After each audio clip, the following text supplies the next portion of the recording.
So we're going to look at text today that most of us are pretty darn familiar with, as particularly if we're talking about the topic of faith. And I asked you to, guess. You'd probably guess them right away. But as you remember, if you remember from the beginning of the sessions, we started talking about Abraham, right? When Judaism looks at faith, or when our tradition tries to understand a life of faith, and you want to start at the very beginning, the place to start is, of course, Abraham. And so, or Avram, as he was called at the beginning of the story. And so if you remember, the very first selection that we looked at was the story of Lech Lecha, where Abraham is told to leave his home, his father's house, to go to the place that I will show you. And we see that Abraham, without asking any questions, sets out on this journey.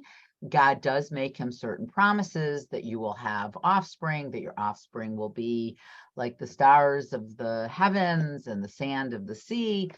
And you will get this land where this place where I'm sending you, it's going to be yours.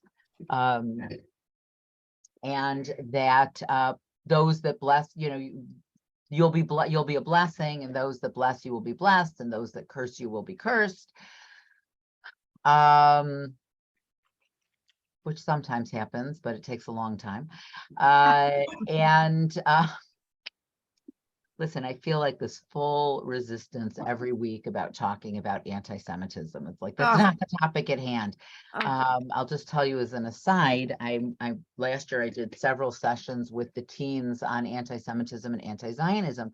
So Charlie put me in the schedule, for this year, and I've got, I think 6 sessions over the course of the year. And as the first one was approaching, I said, we never talked about what I'm going to be teaching the kids. And he said, oh, I just assumed you were going to do anti-Semitism and anti-Zionism again. And I said, first of all, some of these kids I had last year, most of them I had last year, and now I'm having them again. And I don't think that it's actually fundamentally healthy that the only thing they're going to learn with their rabbi is about anti-Semitism and anti-Zionism. Like that, no, I don't want to do that. Like, it may have to come up again at some point, but this is not the only message I think that they should hear from their rabbi in their high school years. So the teacher took a survey of like the things that they're interested in, and lo and behold, they have a lot of questions about faith. So I'm like, that is fantastic, because I'm sort of immersed in this topic with the Hartman curriculum, and we'll just, so I'm now doing with the teens similar, so not doing everything that we're doing in this class, but I'm doing a lot of what we're doing in here, I'm doing with them, because these are really the fundamental sources of faith, at least in the Torah, at the times of the Torah. Like the idea of what faith is develops over time, and we've seen some modern commentary on it. I always say, when you're teaching somebody else's curriculum, I certainly have questions about why the order of things. Like, I probably would have put these texts right after Lech Lecha, before we looked at some more modern stuff, but this is how the Hartman curriculum unfolds. So we're going to go back to Abraham today and juxtapose 2 stories about faith. One is the story of Sodom and Gomorrah, and the other story is the binding of Isaac. People that come on Shabbat morning have a foot up, because we just talked about, well, we didn't really do Sodom and Gomorrah this year, but we certainly have been talking about the Akedah, the binding of Isaac, which we also read on the second day of Rosh Hashanah. So we will just jump in with the text. So from Genesis 18. So this is the one thing to say about having these 2 texts of Sodom and Gomorrah and the binding of Isaac is they come pretty close to one another, and of course pretty close to Lech Lecha. And when we looked at Abraham, and we asked the question, like, what do we know about him before God says to him, Lech Lecha, the command to go forth? We know nothing, really almost nothing about him. We know that his father moves, he goes with his father dies, and then he continues on. But that's all we really know about him at all. And so everything that we learn about Abraham, we learn after God has called him, and after he's begun to take this journey. And so you'll see that these two, this put together with Lech Lecha gives us a picture of someone who has a great faith in God, who has a certain amount of obedience, if we think of faith as being obedient to God's will. But of course, this famous story of Sodom and Gomorrah shows something else about this covenantal relationship between God and Abraham, which is, well, not maybe actually like a partnership of equals, but it is a relationship where there's at least a sense that there can be a dialogue and questioning. And if you also remember, we did look at text that after God says to him, go forth to the land that I will show you, and he goes, that at a certain point he says to God, remember those children that you mentioned, like, that I don't have yet? So, Abraham does come back to God multiple times in the text to sort of revisit some of the promises that were made. And the men rose up for there and looked out towards Sodom. This is after these angels come and visit and tell Abraham that Sarah is going to have a baby, that there is going to be this baby that was promised to him, that Sarah will have a child. And so these men, who we know as really angels, walk off towards Sodom and Gomorrah, and Abraham went with them to bring them on the way. And God, the Lord said, shall I hide from Abraham that which I am to do? Seeing that Abraham shall surely become a great and mighty nation, and all the nations of the earth shall be blessed in him.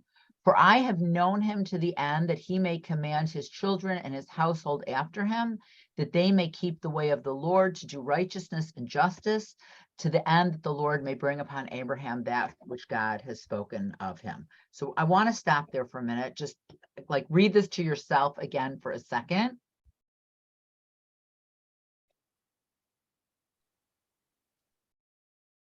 So what sort of jumps out to you about these verses?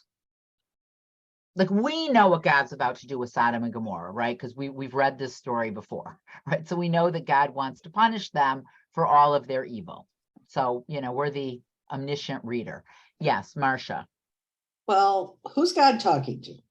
Okay, that's always a question. Who is God talking to? Himself, the reader, right. Stage aside, musing aloud. I think, it just has to be a reflection aloud, so that we can see what is going on that prefaces, his telling Abraham what he's going to do. So the Torah gives us this insight into God's inner thoughts. Now, when God says in the beginning of creation, let us make man, in our image, the angels say, the rabbis say they're angels, right? He had a heavenly court. It's the royal we, but God is actually speaking to angels. There's actually very interesting midrashim about that, where the angels say, oh God, please don't create human beings. You've created this beautiful world, and you're going to put human beings into it, and they're just going to mess everything up. So human nature being human nature, even 2,000 years ago, was like, don't create them. So here we don't necessarily, the rabbis don't say anything about a royal we or about the angels, but yes, the Torah gives us insight into God's thinking, which is, pretty interesting. And what is God thinking? Well, if I'm going to have this man and his offspring carry on my way, he better know me a little bit better. Right. So, right. I need to show him who I am. I'm going to show who I am. But let's, I know it's hard to do this when it's not in front of you. So why does he want Abraham to know?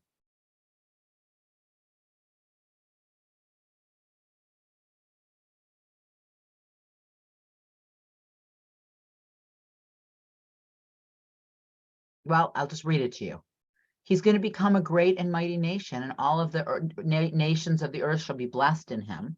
So Abraham should know, because he's going to be a really significant player in the world, right? He's going to be really significant. Now, it's fascinating that God wants Abraham to know anything about his ways. at the burning bush, God says to Moses, yeah, Asher, yeah, I will be what I will be, which when I studied with Rabbi Puko, he said that means it's really none of your business, right? Like I am that I am, and there's only limited things you're going to be able to understand, and I don't really have to tell you. But in this story, which is a different story, God's like, Abraham's going to be a really important player, and he should know like what I'm thinking about, because I know that he's going to be the person who's going to do righteous and justice, right? He's going to command his children to do righteous, to be righteous and to do justice. That's who Abraham is. So I have to tell him how I'm going to deal with the evil in the world, how I'm going to deal with the evil of Sodom and Gomorrah, because Abraham is a man of righteousness and justice. So just want to like kind of hold that thought for a moment when we see what Abraham says back to God. Now, we don't know at this moment if God is thinking, I'm just going to inform him of my plans, or if God is expecting something more. Like we really don't know from the story. You could probably read it, very simply read it, that God's just going to inform him. Because if you're in a relationship with somebody and you're about to do something important, you just FYI, this is what I'm about to do. But it's also possible that the story in some way anticipates Abraham's exact reaction, because as a man who is committed to doing justice and righteousness and passing that on to his children, what would you expect somebody to do when you say, I'm going to destroy this whole city? And remember, if we juxtapose this to Noah, when we read the story of Noah, when God says, build an ark, and Noah says, I'm going to destroy the world. And Noah says, okay. Right. And there's a lot of midrashim about that, of like, okay, like, all right, Noah, you're obedient. We got it. That's great. But you're not going to be the person that I'm going to have this covenantal relationship with because you're not Abraham, who would have said, well, as I'm building this ark, maybe I could, or even Jonah, like maybe I could talk to people and get them to change their, ways. Eileen? There's a fundamental difference between the way that Noah is described and Abraham. Noah is described as a righteous man within his times, right. And Abraham is described as a righteous man, period. Right. That's beautiful. And a righteous man who will teach righteousness to his children. Right. Noah in his generation, compared to like everybody that needs to be destroyed in the flood, is a good guy. But Abraham's the kind of guy that is going to pass this kind of righteousness and justice to the next generation. Like if somebody would ask, I think, what would be the crux of Jewish parenting? Like, there's the story about, if I had to learn all about Judaism standing on one foot, maybe, if you had to learn everything that Judaism wanted you to know about parenting, it would be raising children that were committed to doing righteousness and justice. I mean, and keep the Torah. Like, okay, okay, we can't just, dismiss that. But the idea of like, what is the kernel of all of this? So God says, I'm going to share this with Abraham. And God says to him, the cry of Sodom and Gomorrah is great, and their sin is exceedingly grievous. I will go down now and see whether they have done altogether according to the cry of it, which comes to me, and if not, I will know. So God's like, I've heard these things, but let's go check it out and see what's really happening down there. And the men turned from there and went toward Sodom, but Abraham stood before God. So at this moment, even it said that the men like were on their way, they're still kind of standing there. And so they just, okay, they heard what God had to say, and now they're going to travel. And Abraham drew near and said, will you indeed sweep away the righteous with the wicked? Right, that's the question, right? Will you swipe? And we remember we said Abraham, see here how righteous and justiceness play out in these verses, right? So Abraham's a man of righteousness and justice, and the first thing he says to God is, what if there are righteous people there? What if there are righteous people there? Are they going to be swept away because of the evil? Perhaps there are 50 righteous within the city. Will you indeed sweep away and not forgive the place for 50 righteous that are there? May that be far from you to do such a thing, to slay the righteous with the wicked, so that the righteous should be as the wicked. May that be far from you. And this is probably the most important verse in the whole story. Shall not the judge of the earth deal justly? So when God says, that's why you could say that God just says, I'm going to tell you what I'm going to do, and then the story moves on. But because God specifically says, I know that Abraham will do what's right and what's just, the first thing Abraham says to God is, what will you do if there are 50 righteous people there?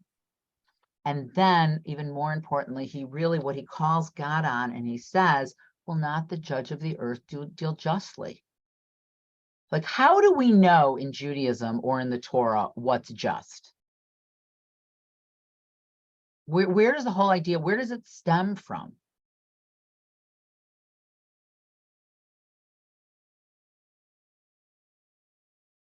It comes from God, right?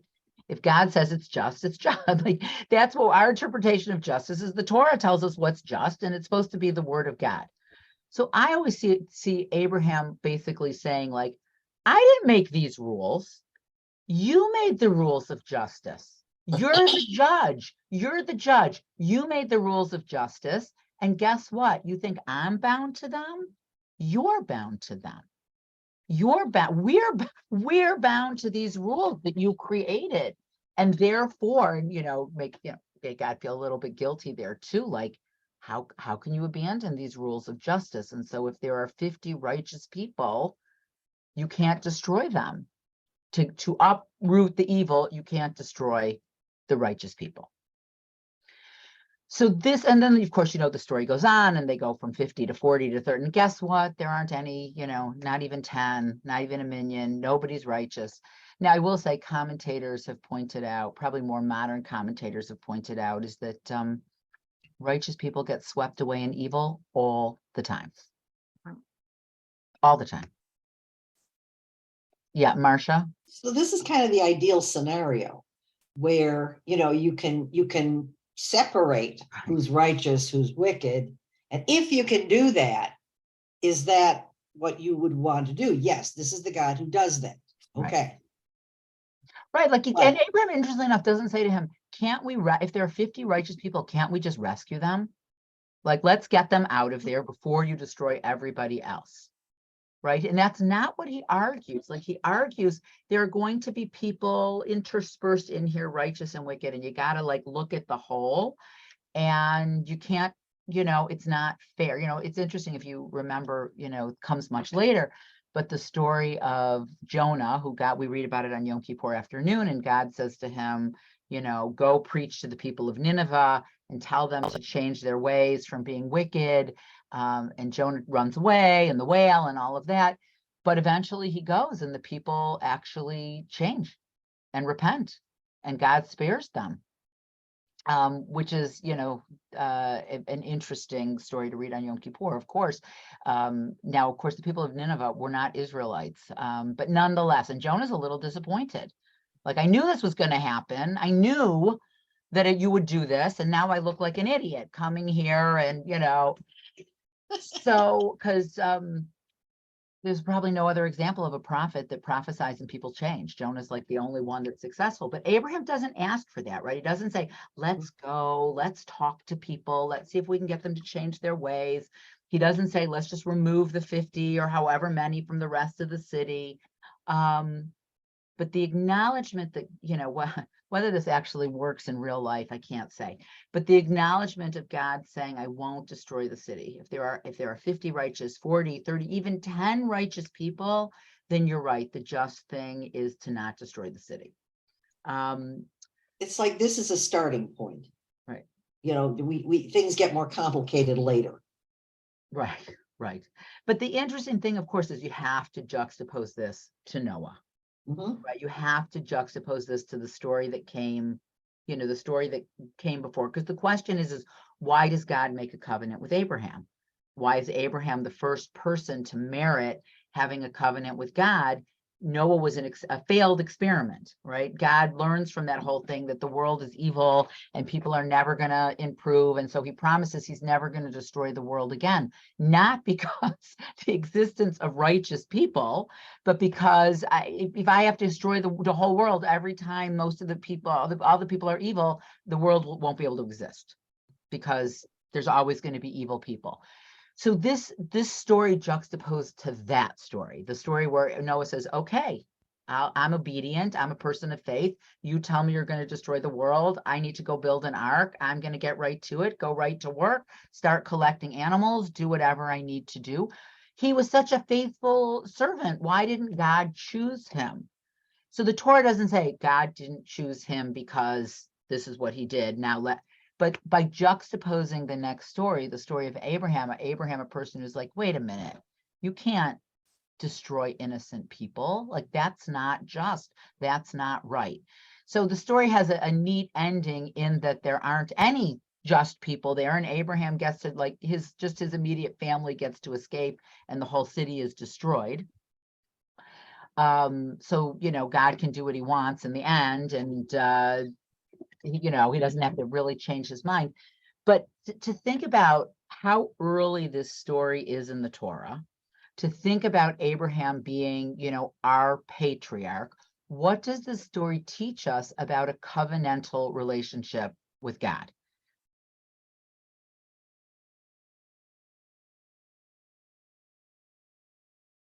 Elise?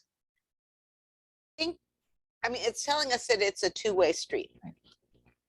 That not only God is not the only one who has agency in the relationship.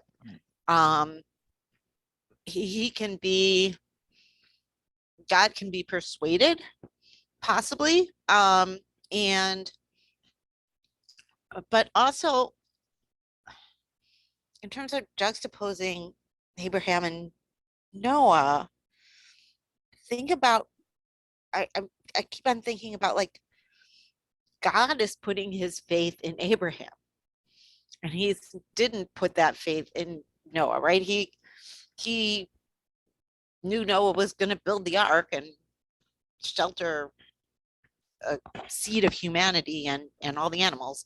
But the discussion that God has with himself at the beginning is basically saying Abraham is special. He gets prior notice. And the reason that he gets prior notice is because in some ways he's my partner.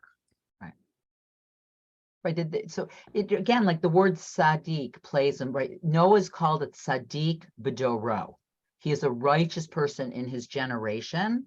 And Abraham is a man who practices tzedakah, or he's a Sadiq for all the generations to come. It's totally different. Vera? I also think that Noah is kind of a yes man. Yeah. And God likes that Abraham, and he can count on Abraham to maybe challenge some of the position that God has and to learn something from it. So yes, and then of course there's but, because then comes the very next story, right? The story of the binding of Isaac. And these two stories come almost one right after another. They're actually in the same parsha. So let's try, as hard as this is going to be, we're going to look at the story of the binding of Isaac. We can certainly juxtapose it to Sodom and Gomorrah. Let's try to read it. Like there's thousands of years of commentary on this, right? I actually just brought modern poetry on the Akedah for second day of Rosh Hashanah. And then when we came to this parsha just a couple weeks ago, but if we could try to say, like, what do we learn about Abraham from this story? And then we can talk about like how we deal with it, because it's a very difficult story. But let's try to see if we can at least try to like look at it like what is the Torah trying to tell us about Abraham?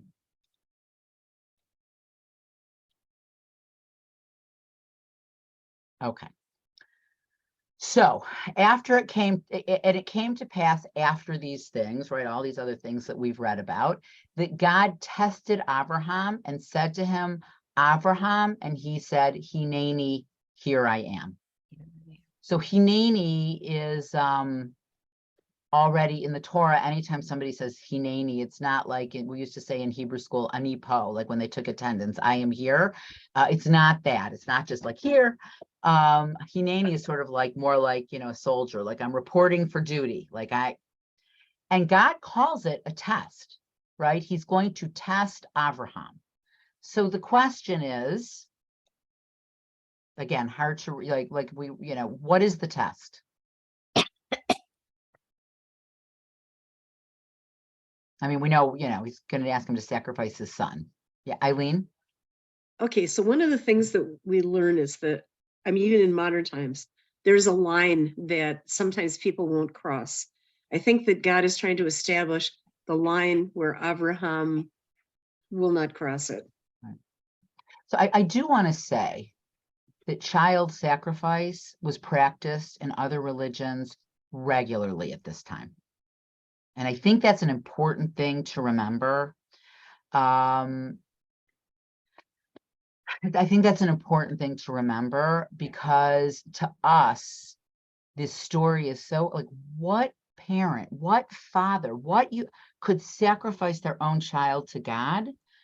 But I think if we try to remember that in other ancient societies, pagan societies of Abraham's time, they practiced human sacrifice, they practiced child sacrifice.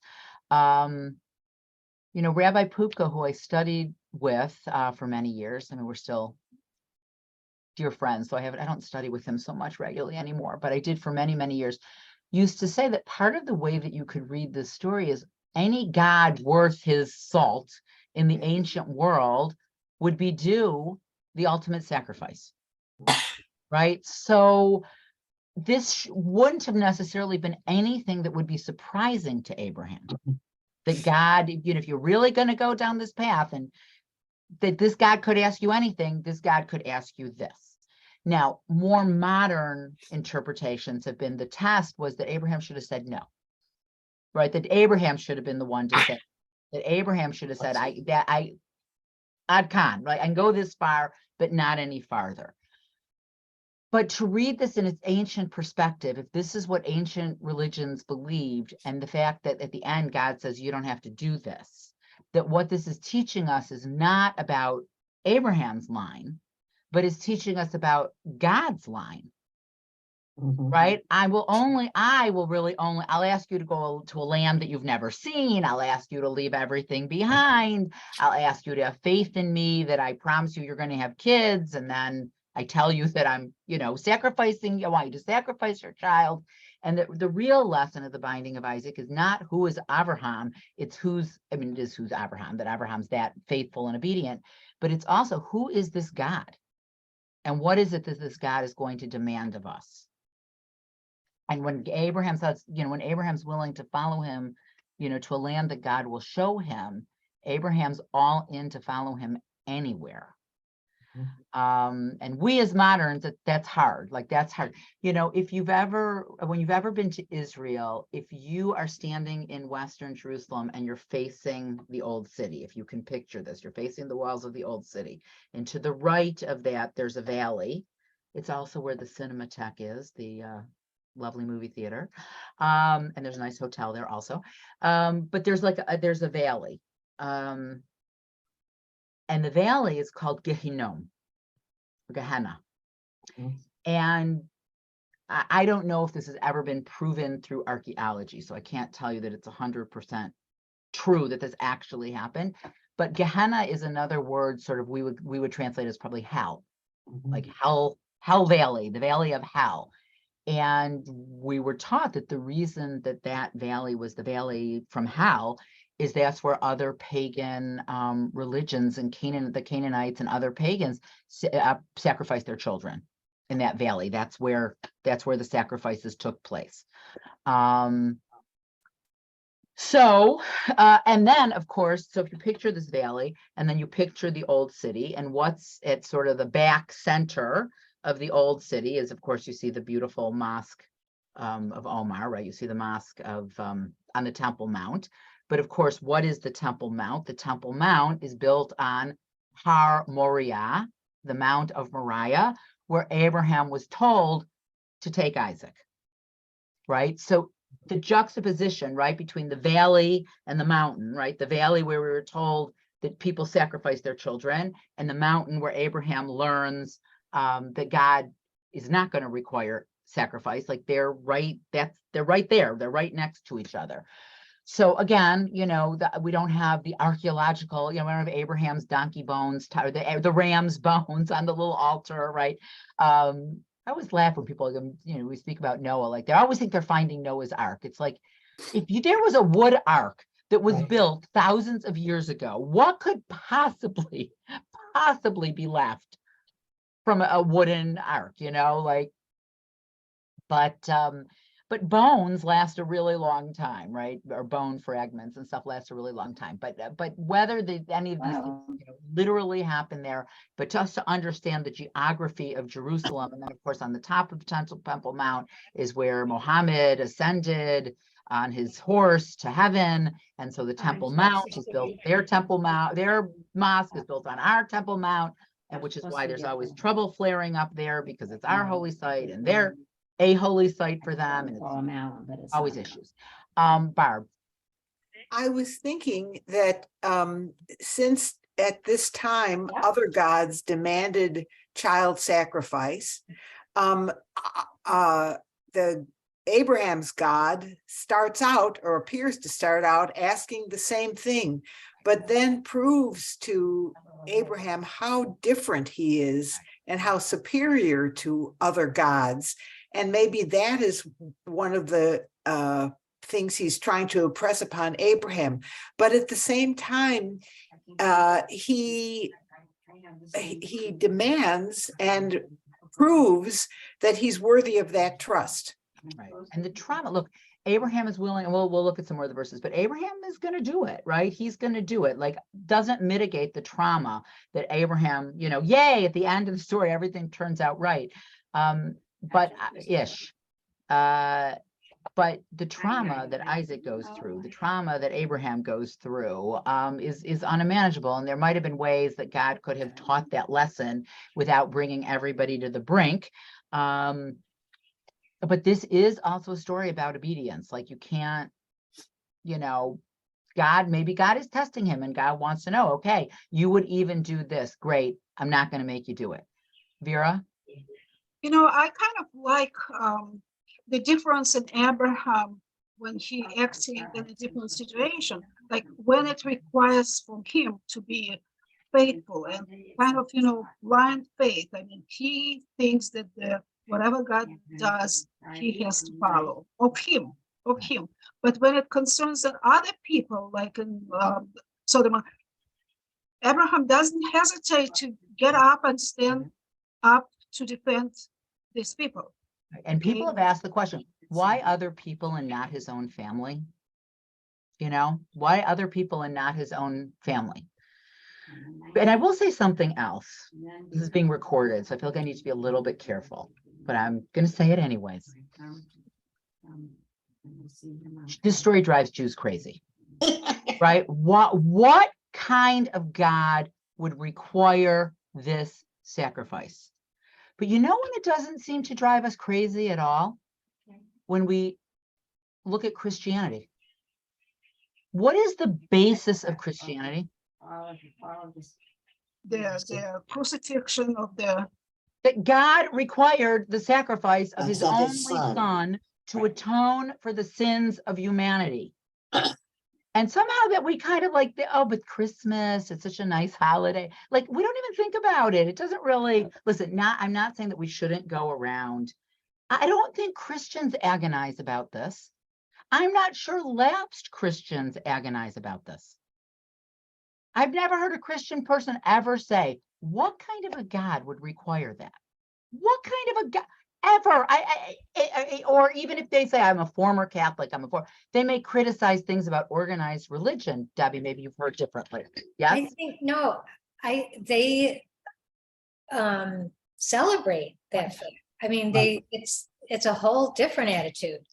For those of us who've recently been to Italy, Yes. you know, at a certain point, it's like, I cannot go into one more museum and see a crucifix, a fallen Christ, a Madonna and Child. Like, you know, basically so much of Renaissance art, so much of it is the glorification. And actually, you know, Dan and I don't know, he must have read this on the Vatican website before we went to the Vatican museums.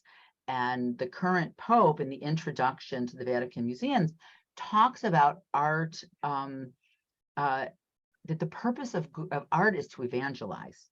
Yes. Right? The purpose of this art is to tell this powerful story that will move people, right? That will move people to become Christian. I have to say, at one point in the Vatican, I started to feel like, I think I am trapped in here and I will never be able to get out. I was like walking and walking and walking, and I couldn't get to the exit. And I started thinking about, like, you know, there's a reason this is so big and these hallways are so long, like, because they want me to, like, you know, it's like, I have to get out of here. But we don't ever, I mean, Christianity is, you know, listen, just as just a point of thought, like, I don't want to criticize Christianity. It is what it is. But it's interesting to me that Jews, like, rip their hearts out over this story. What kind of God? And Christians don't really do that. Yes, Vera. You want a joke? Okay, sure. Okay, so a Jewish boy is not not succeeds in school. So the parents are thinking what to do with him, and they decided to send him to Catholic school. A week later, he comes with all A's. Everything is perfect, and the parents asking him what happened. He said, you know, I walked in that school and I saw that guy on the plus sign. That didn't work. That's what they do to kids that don't behave. By the way, you should probably know, if you don't know already, that in the Quran, the story of the sacrifice is that Abraham sacrificed Ishmael, not Isaac. But the same thing happens, or doesn't happen. More or less happens, right? Right, the same thing happens. So, which is interesting, right? Now I'll just remind you, it was written many years over after the Torah. But they believe this to be true, right? That the true child that, you know, of Abraham's faith is Ishmael. There are, and we don't, you know, you could do a whole course on this, the midrashim about this story, based on were they written when Christianity was ascendant, were they written when Islam was ascendant, because the rabbis understood these players very much as not only representing the story in the Torah itself, but the story in the times that they lived. There's a midrash about that Isaac was sacrificed and he was resurrected. There's a story about a conversation between Isaac and Ishmael. Isaac, remember, God tells them they have to be circumcised, and Ishmael's 13, and he's like, oh, big deal, you were, you know, circumcised as a baby. I was willing to be circumcised when I was 13. And Isaac says, I would sacrifice my whole life. You know, there's this also, there is this unbelievable psychological playing out of, I would say, the competition between the religions in the telling of this story. It certainly captures the rabbinic imagination. But to get back to in its time, then let's just look at it a little bit more. So in its time, it is a time in pagan times. This is, you know, predates Christianity by, you know, 2,000 years.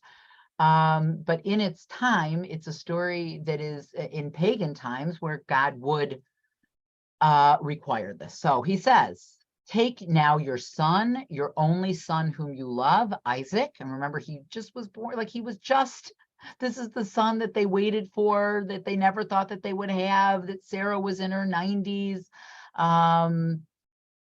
That son. And go to the land of Moriah, right? So the Har Moriah is the mountain where the Kotel is, where the Dome of the Rock is, and offer him there for a burnt offering upon one of the mountains, which I will tell you of. So when it says one of the mountains that I will tell you of, it's reminiscent of go to the land that I will show you, right? So again, this is a journey. You don't know where you're going, but when you get there, then I'll say you're here.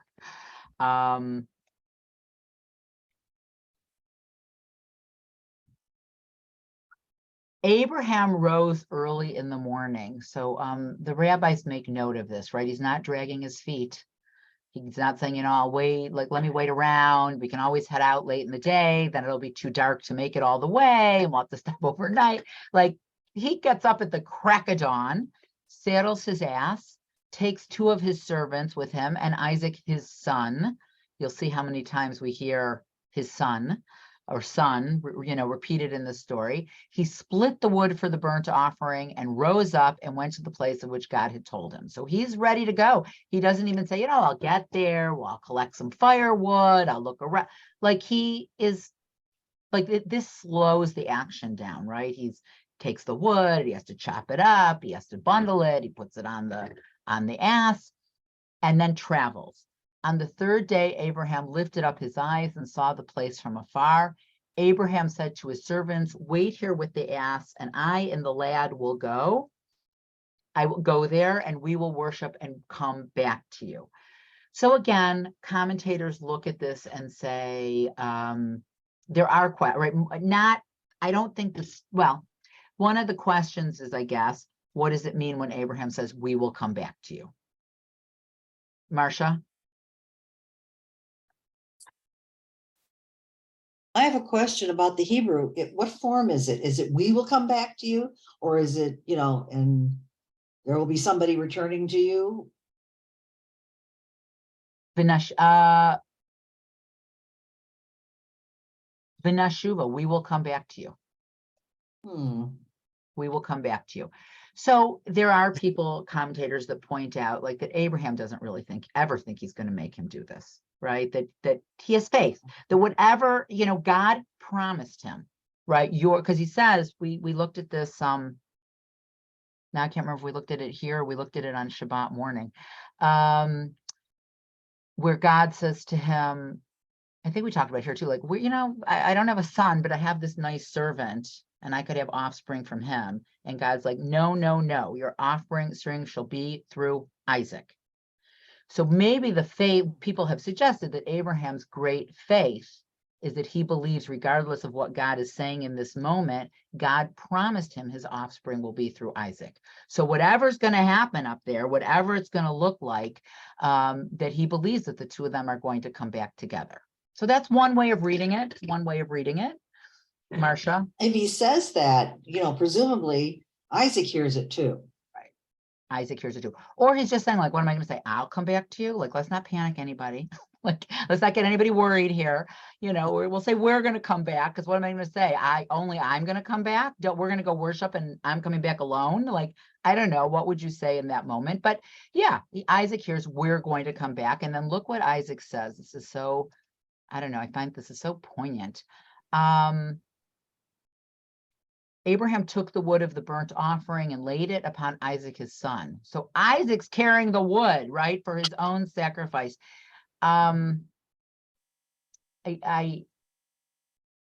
Christianity had come first, this would have been like he's carrying his own cross, right? But he did. He dragged it from the city to the where he right. was. But we could say that Christ carrying his cross is referencing back to this, right? Because this came way before, right? So you're carrying the own wood of your own demise, of your own sacrifice. So this came first. So in Christianity, it can very much be a reference back to this. He took in his hand the fire and the knife, and they went, both of them together. In Hebrew, it's v'yalchu shnehem yachdav.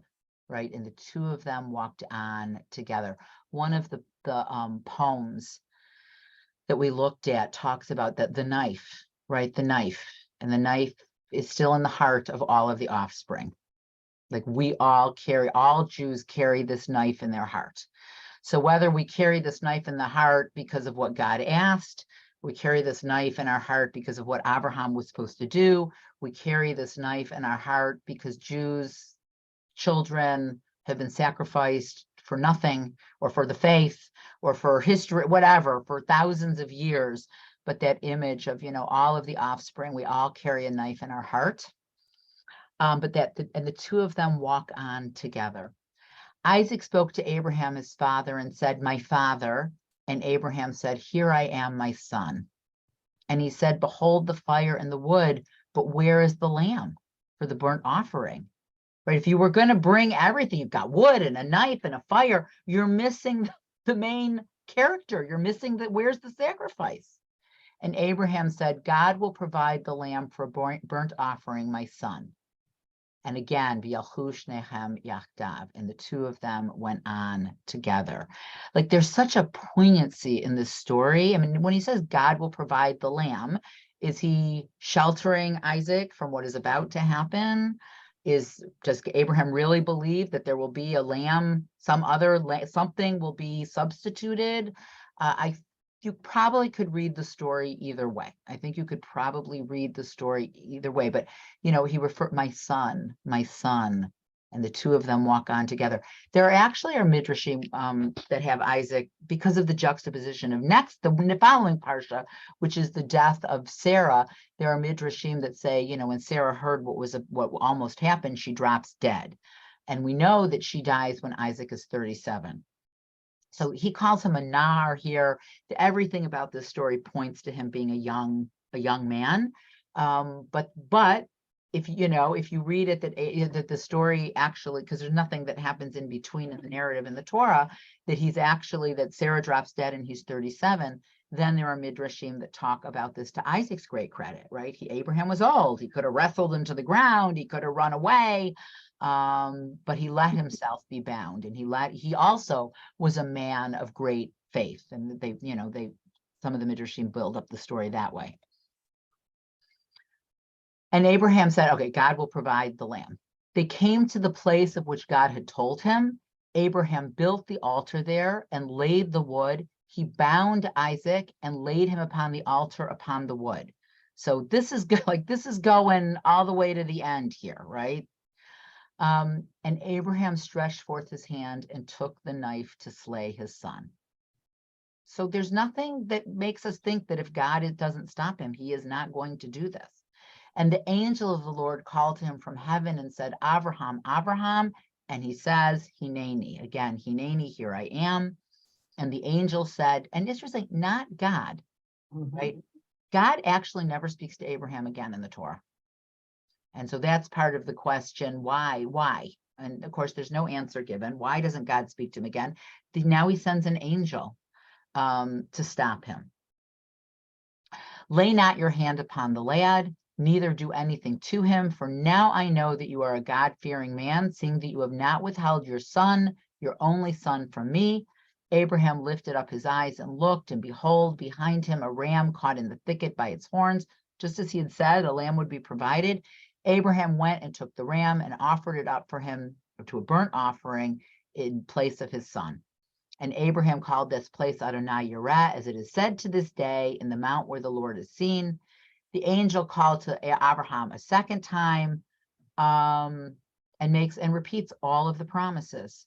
And then, fascinating, in verse 19, so Abraham returned to his servants. And it says nothing about Isaac. No. And I don't think Abraham and Isaac are ever in a scene together in the Torah again until Abraham dies and Isaac and Ishmael come together to bury him. So there, because the story so purposely tells us that Abraham says we will both return together, and Isaac isn't sacrificed, and Abraham still returns alone. There's a lot of mystery built into the story because an angel speaks to Abraham and God never speaks to him again. There are more modern commentators that suggested that God was kind of disappointed in Abraham, that he expected, like with Sodom and Gomorrah, that he was going to stand up to him. But again, in its time, this was really not, it was a story about Abraham being a man of great faith, but it's also as importantly a story that God does not require, this God does not require human sacrifice. And human sacrifice went on in different places for quite a long time. After the story, in cultures, you know, not only there, but in cultures in other places in the world. So these two stories are stories about what is it, you know, what does it mean to have faith? And really on some basic level, if you're a person of faith, I think the stories taken together suggest is there are times to be obedient and follow God's will, and there's time to question and say, this isn't just, and this isn't right. And that there's no easy answer to exactly when is that. And so the Torah doesn't provide us with easy answers, but to be a person of faith is more than just one, at least these stories suggest, is more than just one simple path, right? It's not just submission, but it's not just arguing either, right? That it's, though maybe that's true of any relationship that one is in, that there's time to compromise and there's time to go along and there's time to say, no, we're not doing it that way. That if you're in a real relationship, you bring all kinds of different things to the table at different times. So true.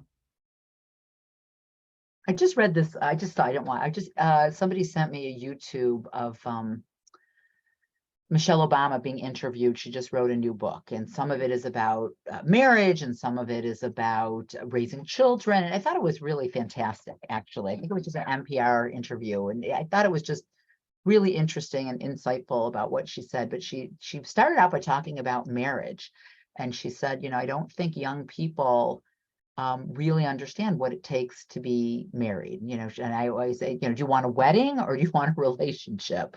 But she talks about, you know, the compromises, the discomfort, the sitting with discomfort sometimes, which lasts for a very long time if you're in a long-term relationship, that you have to be willing, that sometimes, you know, people want to think marriage is 50-50 and it's never 50-50. That, you know, always somebody at some point in the marriage has to be willing to give more than 50%. And, you know, hopefully in the course of a long marriage, you also get at other times. But so I don't know, it made me think about the whole question of relationships. And so what the Torah basically presents is this relationship that Abraham has with God, where sometimes he's, you know, totally just puts himself in God's hands and says, I'll do exactly what you tell me to do. And at other times, doesn't. Yes, Debbie. But the unfortunate piece of that is that he never really knows what he's supposed to do. Right. God isn't happy with him, you know, even though he felt like he was doing what he was supposed to do. So I do want to say, I want to read too much into the fact that God, the promises are reiterated, right? Mhm. After he doesn't withhold Isaac, God says to him, or the angel says to him, that in blessing I will bless you, and multiplying I will multiply your offspring as the stars of the heaven and the sand which is upon the seashore, and your offspring shall possess the gates of their enemies. And your offspring shall all the nations of the earth be blessed, because you have listened to my voice. So in the simple meaning of the story, Abraham's rewards are reiterated. Like the modern reader says, like, why does this happen like this? But in the simple meaning of the story itself, God is happy with Abraham and says, all these things that I promised you, you're going to get all of these things. And you will be rewarded, because now I know that you would have even sacrificed your most beloved Isaac. So within, you know, so that it's hard to read the story just within the story of its time without all the other stuff that's brought to it over thousands of years. But in the story itself, Abraham is rewarded for this action. Little passive aggressive. Marcia. When you think about it, the Torah is not a book about family dynamics and family relationships, because this family is in effect destroyed. Sarah dies. You see no more interaction between Abraham and Sarah, and she dies.